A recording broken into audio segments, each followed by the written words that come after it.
নুরাকে 24 ঘন্টার মধ্যে গ্রেফতার না করতে পারলে প্রয়োজনে বিরোধী দলকে পরামর্শ দেব, রাস্তায় নেমে আমার এই আমেনা বেগমের হত্যাকারীদের গ্রেফতারে সরকারকে বাধ্য করতে হবে।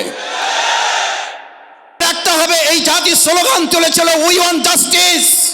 যদি সেই ন্যায়পরায়ণ থেকে বিরোধী দল কিংবা সরকার কেউ ভুলে যায়, তাহলে ওই জুলাই যোদ্ধা যারা একটা গুলি করলে একটা সরে, বাকিগুলো সরে না, তারা বেঁচে আছে, আবার 5ই আগস্টের জন্য রাস্তায় তারা নেমে আসবে।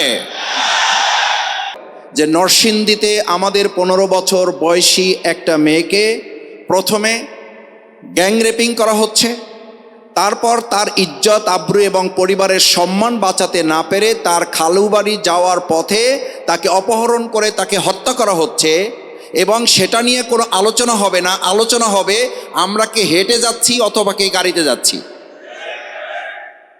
এটা অত্যন্ত দুর্ভাগ্যজনক।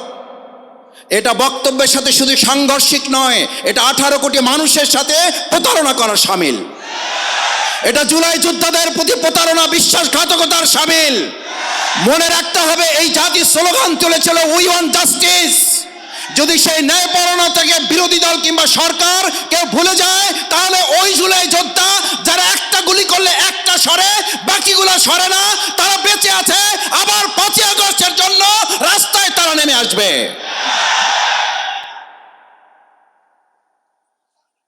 আমাদের মনে করার কোনো কারণ নাই 5ই আগস্ট হেলিকপ্টারে সবাই চলে গেছে। 5ই আগস্ট হেলিকপ্টারে যারা গেছে, যারা তাদেরকে যেতে বাধ্য করেছে, তারা এখনো এই বাংলাদেশে বেঁচে আছে। তারা কে হেঁটে গেছে অফিসে আর কে গাড়িতে গেছে এইটা দেখার জন্য নতুন বাংলাদেশ গড়ে তোলে নাই।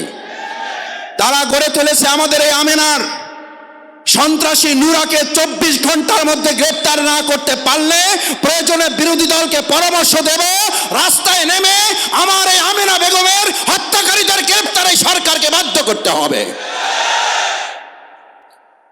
বর্তমান বিরোধী দলকে গৃহপালিত বিরোধী দল মনে করে প্রথম যদি একটু হানিমুন ভাব মনে হয়, তাহলে এটাও সরকারকে মনে রাখতে হবে বর্তমান বিরোধী দল 68 জন সংসদের সদস্য সম্মিলিত এবং তার সাথে আরও 6 জন।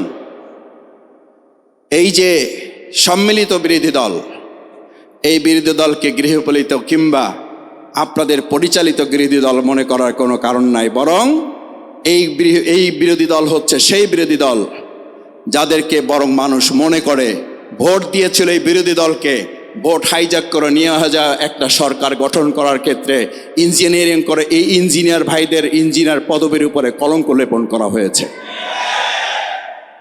ইঞ্জিনিয়ার শব্দটা ছিল সম্মানের, মর্যাদার।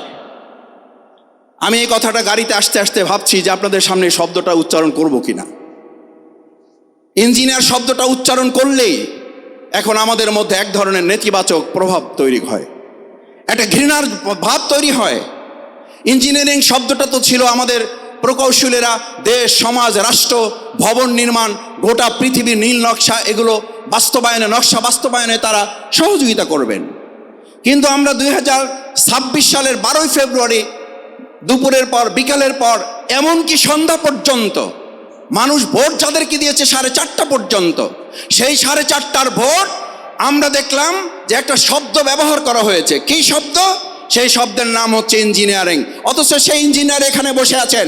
আমি আপনাদেরকে পরিষ্কার বলতে চাই, আপনাদের এই পদ পদবীর উপরে যারা কলঙ্ক লেপন করেছেন, আপনারা 18 কোটি মানুষকে সাথে নিয়ে এর বিরুদ্ধে তীব্র প্রতিবাদ গড়ে তুলে ভোট দিয়েছে এক জায়গায়, সরকার গঠন হয়েছে আর এক জায়গায়।